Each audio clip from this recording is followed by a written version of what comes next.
They're in the house. Please. Send help immediately. Ambulance, whatever, immediately. Do you first? Yes, sir. Go ahead, I'll listen to you. Well, I was going to ask if you could pray for me, ma'am. Right now. I'll definitely be praying for you, son. It's past midnight on a Sunday. Trevor Lee calls his best friend Kyrie, tells him he loved me, and he told me that he was just calling to tell me good night. Normal, right? Just two teenage boys, been friends since elementary school, saying goodnight after a long day. But here's the thing. Within the next few hours, Trevor's parents are dead. Multiple gunshot wounds, in their own bed. And Trevor? He's the one who pulled the trigger. He was 14 years old. Middleburg, Florida. Silver Oak subdivision. A quiet neighborhood where families know each other, where kids play football together, where parents give each other's children rides to practice. This is where David Lee and Brandy Smith lived, 44 and 45 years old. And on one Monday morning, both of them were found shot to death in their bedroom. The gun, their own. The killer, their son. Girl, how did we get here? You're watching Shadowed Crimes TV. We tell the stories that need to be told. Domestic violence, toxic relationships, and the lives lost behind closed doors. No sugarcoating, no excuses, just the truth. If you're new here, subscribe and join us as we shed light on shadowed stories. Let me tell you something about Trevor Lee. This wasn't some troubled kid that everyone saw coming. This wasn't a child that teachers whispered about in hallways, or that parents warned their kids to stay away from. Trevor was a straight A student. He played football. He had friends, good friends, the kind who came over every single week. Kyrie Beeman will tell you all about it. See, Kyrie wasn't just Trevor's friend. He was family. He was at that house in Middleburg nearly every week, ate at their table, laughed with them. And David and Brandy, they didn't just tolerate Kyrie being around. They loved him. Kyrie says, They were probably the best or one of the best families I knew. They were funny and they treated me very well. They told me all the time that they loved me like a son and they treated me as such.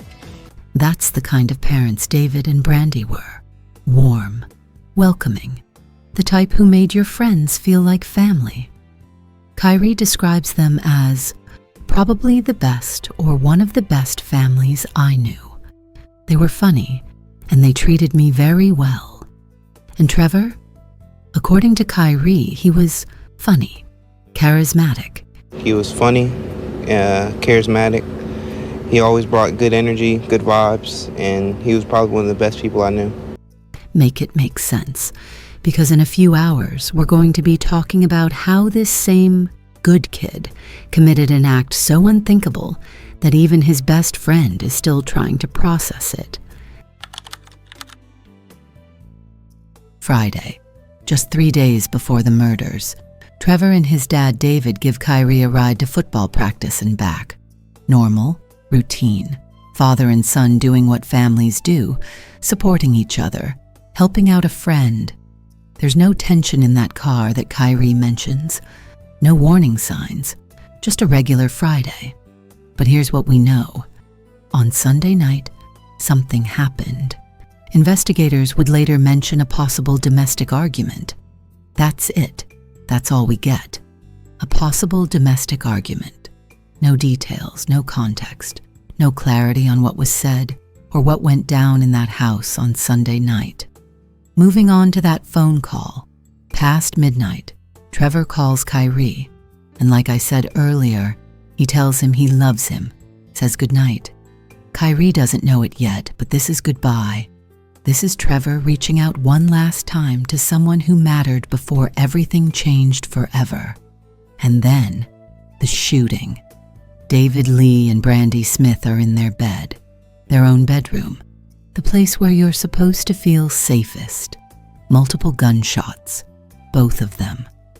When paramedics finally arrived, There was nothing they could do. Both were pronounced dead at the scene. The murder weapon was found right there in the house, their own gun. And Trevor? He was already gone. But he didn't run far. After killing his parents, Trevor does something that investigators are still trying to understand. He calls his aunt in California. What he told her, we don't know. That part was redacted from the 911 recordings, but whatever he said was enough to make her panic. She immediately calls Clay County 911 dispatch, and you can hear the terror in her voice. They're in the house. Please, please, please, please, please. Send help immediately. Ambulance, whatever, immediately. She knows. And now, so does law enforcement. Trevor leaves the house, takes a backpack with him, walks to Cross Point Church nearby, and this is where it gets real. He strips down, throws his backpack away from him, empties his pockets, and calls 911 himself. The dispatcher picks up, and Trevor tells them exactly where he is. He says, I'm by the road. I threw my backpack away from me. I'm stripped. I'm waiting for police. The dispatcher asks him to clarify, and he says, I emptied my pockets and everything. There's nothing in my pockets. He's making sure they know he's unarmed. He's making sure they understand he's not a threat. He's surrendering. And then, in the middle of this call, after confessing to killing both his parents, Trevor asks the dispatcher something that still haunts everyone who's heard this recording. Can you pray? The dispatcher responds, yes, sir. Trevor says, well, I was going to ask if you could pray for me, ma'am. And the dispatcher, probably trying to hold it together herself, tells him, but now I'll definitely be praying for you, son. Like, what do you even say to that? A 14-year-old boy standing in a church parking lot at nearly 4 in the morning, asking a stranger to pray for him after committing double murder. Investigators would later point to this moment as evidence of instant remorse. The crime analyst Tom Hackney said it himself, instant remorse. When you hear the sound of his voice, and you hear kind of what he's going through aside from the redacted part, you hear some instant remorse. And I think that's kind of bolstered by the fact that he left the scene and goes immediately to call 911 and turn himself in. But remorse doesn't bring David and Brandy back. At 3:48 in the morning, deputies arrive at Cross Point Church. Trevor Lee is taken into custody without incident. No struggle, no resistance. Just a teenage boy who made a phone call and waited for consequences to arrive. A double murder investigation in Clay County. A 14-year-old boy is in custody, accused of killing his own parents at their Middleburg home, then walking to a church to call 911. Tonight, someone who called that family his own is speaking with News4Jax about this tragic loss.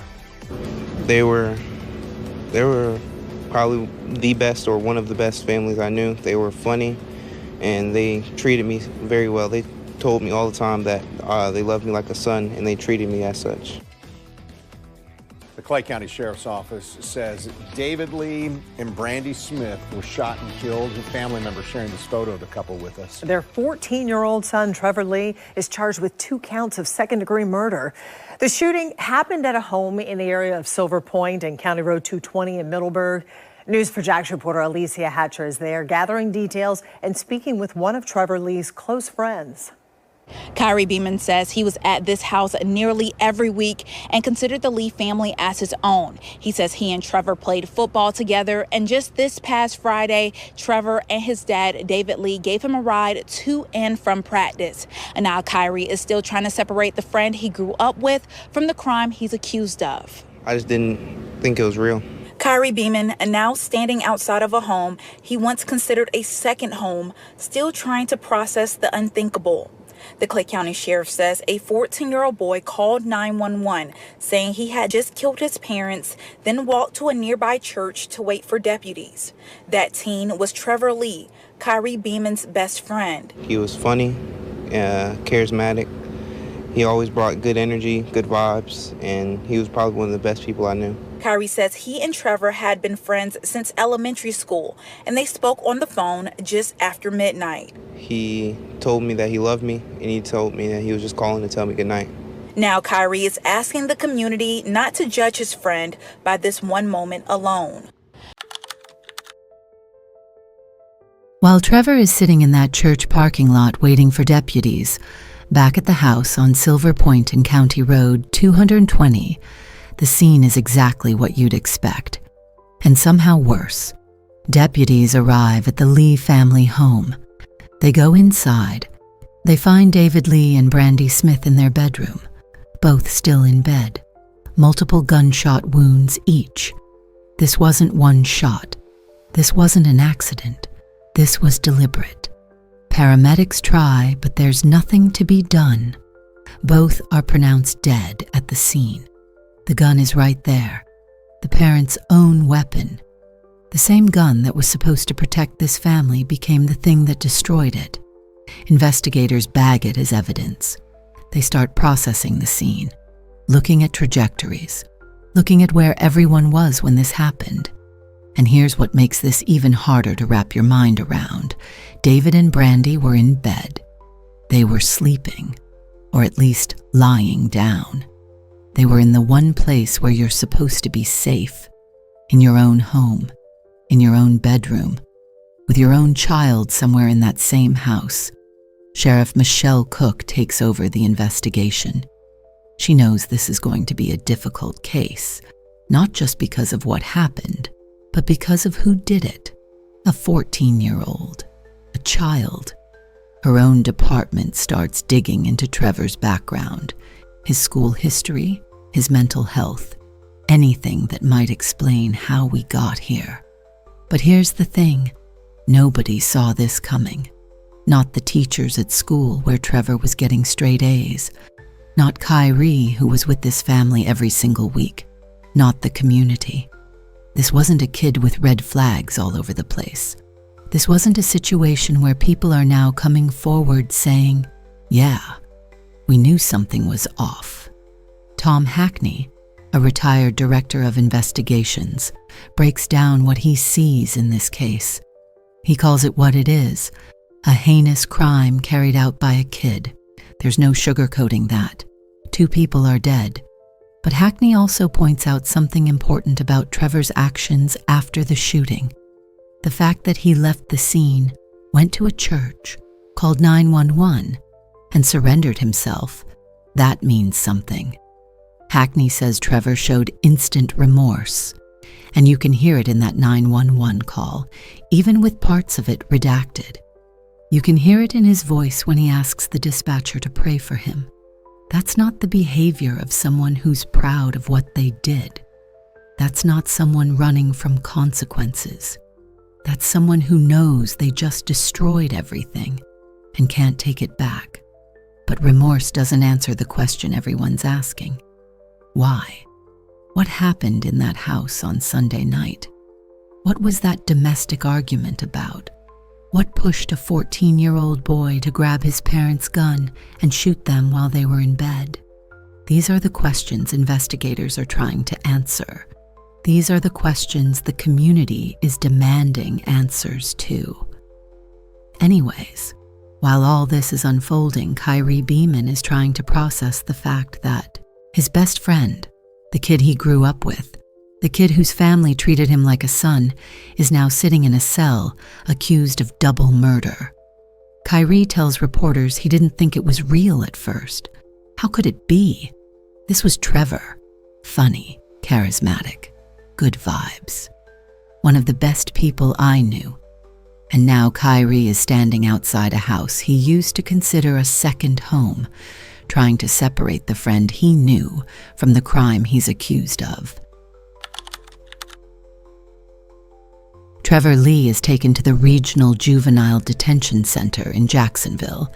He's facing 2 counts of second-degree murder. Not first degree, second degree.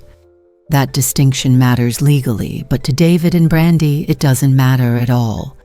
They're still gone. At the time of his arrest, Trevor has not been charged as an adult. He's 14. The system has to decide what to do with a child who committed an adult crime. Do you try him as a juvenile? Do you charge him as an adult and potentially send him away for life? These are decisions that prosecutors and judges will have to make, and they're not easy ones. The investigation continues. Detectives are still looking into Trevor's mental health. They're reviewing his school records. They're talking to anyone who knew this family, trying to piece together what led to this moment. But here's what we know right now. Trevor Lee is sitting in that detention center. His parents are dead. His best friend is trying to defend his memory while also grappling with the reality of what he did. And a whole community is stunned. Kyrie makes a plea that's hard to ignore. He asks people not to judge Trevor by this one moment alone. And look, I get it. That's his friend. That's someone he loved like a brother. But this isn't just one moment. This is 2 lives taken. This is a family destroyed. This is a community shattered. At the same time, Kyrie's loyalty says something about who Trevor was before this happened. People don't ride that hard for someone who was always terrible. People don't defend someone who never showed them love. So there's a version of Trevor that was good, that was kind, that made people feel seen and valued. And then there's the version that walked into his parents' bedroom and pulled the trigger multiple times. How do those 2 versions exist in the same person? That's the question that keeps everyone up at night. Oh, so now we're supposed to figure out how a straight A student, a football player, a kid with a loving family and good friends, becomes a double murderer in the span of one night? Make it make sense. The legal system will do what it does. Trevor will face trial. Evidence will be presented. Decisions will be made about his future.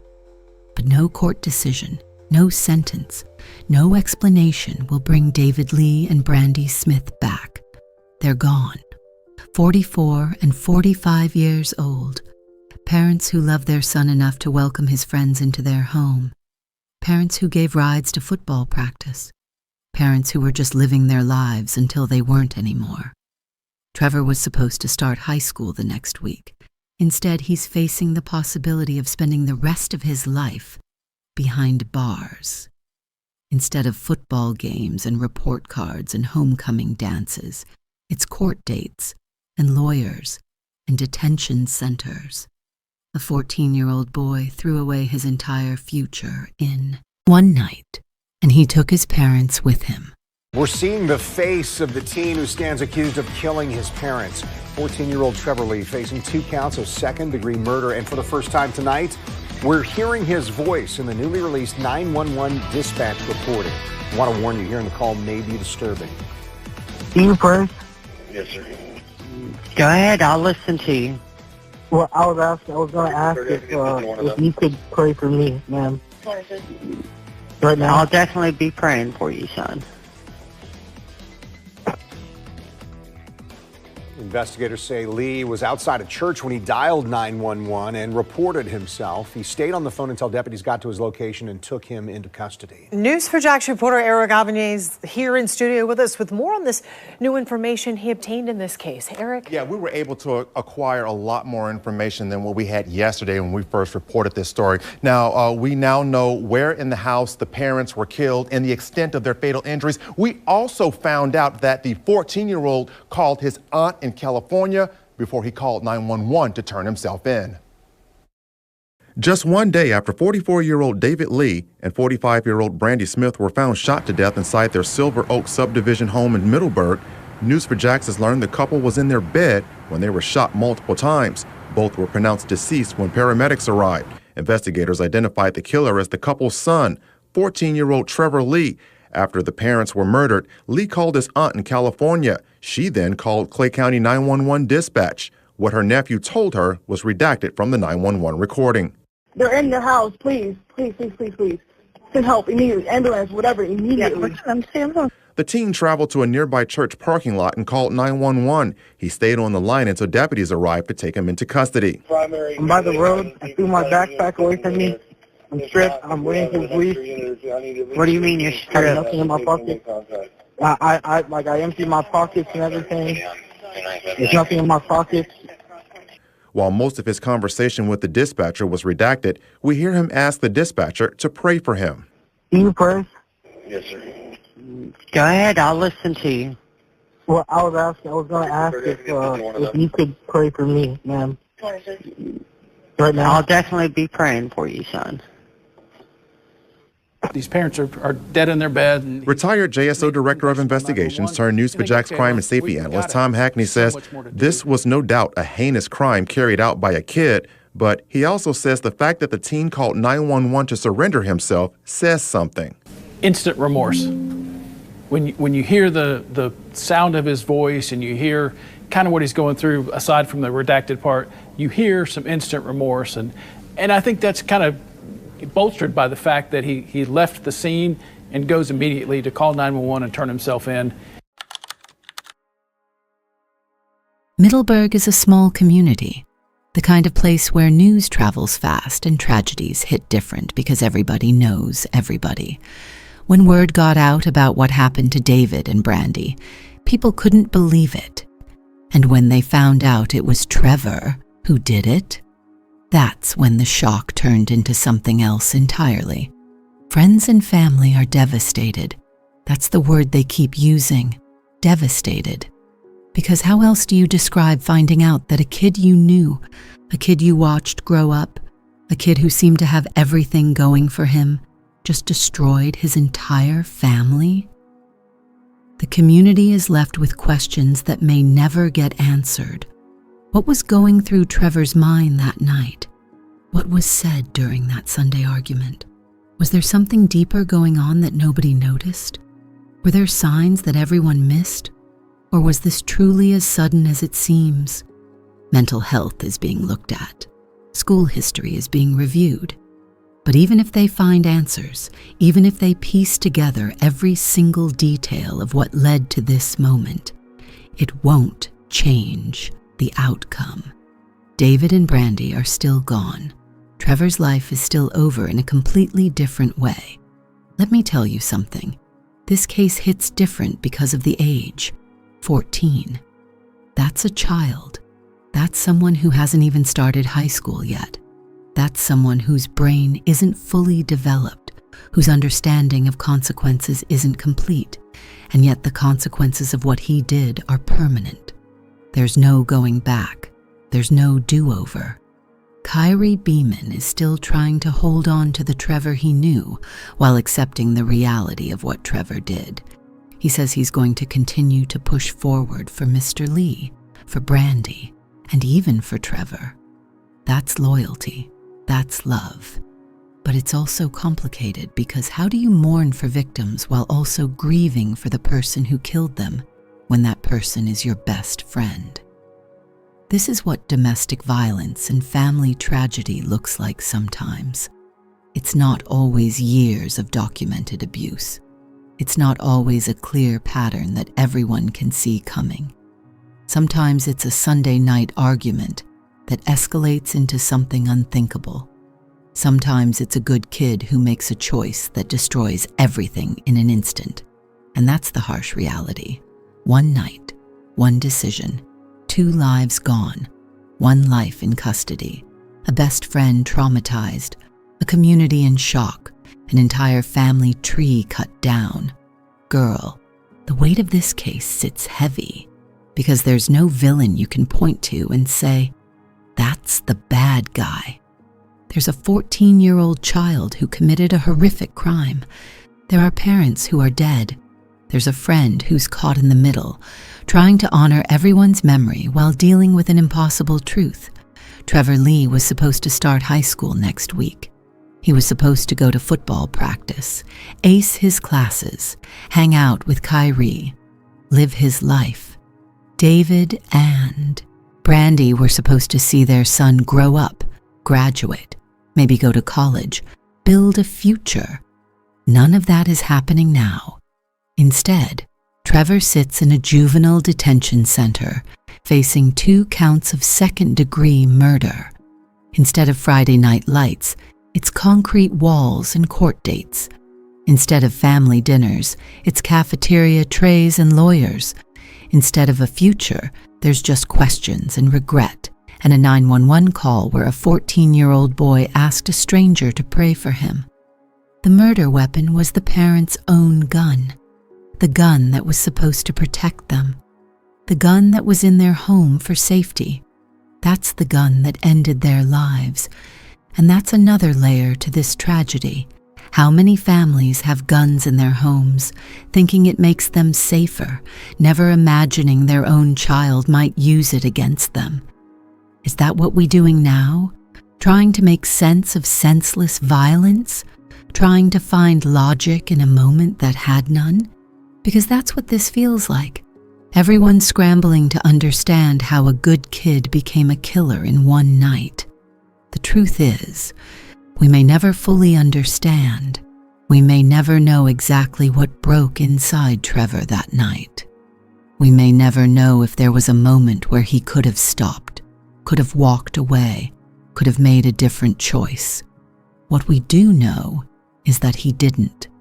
What we know is that David Lee and Brandy Smith went to bed Sunday night and never woke up Monday morning.